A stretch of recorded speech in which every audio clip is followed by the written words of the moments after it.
السلام علیکم ورحمۃ اللہ وبرکاتہ۔ میرے محترم بزرگوں اور عزیز دوستو، آج امت کے اندر ایک نہایت اہم اور نازک مسئلے زیر بحث ہے، اور وہ یہ ہے کہ کیا ایمان صرف تبلیغی جماعت میں نکلنے سے ہی بنتا ہے؟ اور اگر کوئی شخص تبلیغ میں نہ نکلے تو کیا اس کے ایمان پر حرف آتا ہے؟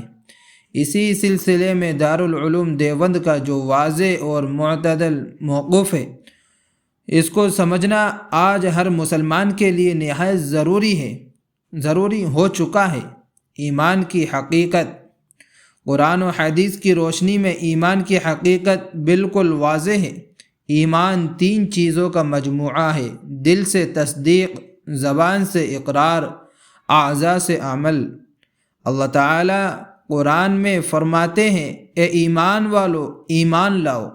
اس آیت سے معلوم ہوا کہ ایمان کوئی ایک وقتی عمل نہیں بلکہ پوری زندگی کی اطاعت اور بندگی کا نام ہے۔ ایمان نماز سے مضبوط ہوتا ہے، روزے سے نکھرتا ہے، حرام سے بچنے سے محفوظ رہتا ہے، اور سنت پر چلنے سے کامل ہوتا ہے۔ تبلیغ کی اہمیت مگر حدود کے ساتھ۔ اس میں کوئی شک نہیں کہ تبلیغی جماعت کا کام ایک نہایت مبارک اور مفید کام ہے۔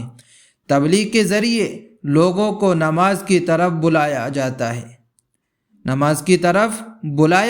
ہے، ذکر و اذکار کی ترغیب دی جاتی ہے، غفلت میں پڑے مسلمانوں کو دین کی یاد دلائی جاتی ہے۔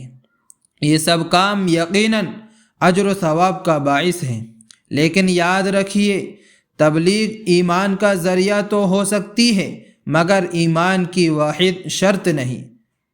دارالعلوم دیوبند کے اکابر علماء نے اس مسئلے پر نہایت صاف اور دو ٹوک بات فرمائی ہے۔ علماء فرماتے ہیں، یہ کہنا شرعاً غلط ہے کہ جو شخص تبلیغ میں نہیں جاتا اس کا ایمان نہیں بنتا۔ یہ کہنا بھی درست نہیں کہ ایمان صرف 3 دن، 40 دن یا 4 مہینے میں نکلنے سے ہی حاصل ہوتا ہے۔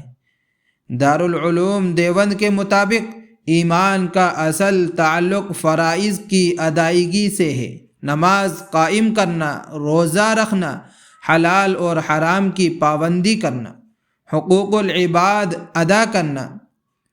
اگر کوئی شخص نماز پڑھتا ہے، دین پر عمل کرتا ہے، سنت کو تھامے ہوئے ہے، لیکن کسی مجبوری یا وجہ سے تبلیغ میں نہیں نکل پاتا، تو اس کے ایمان پر شک کرنا یا اس کو کم ایمان والا کہنا جائز نہیں۔ اس غلط فہمی کے نقصانات۔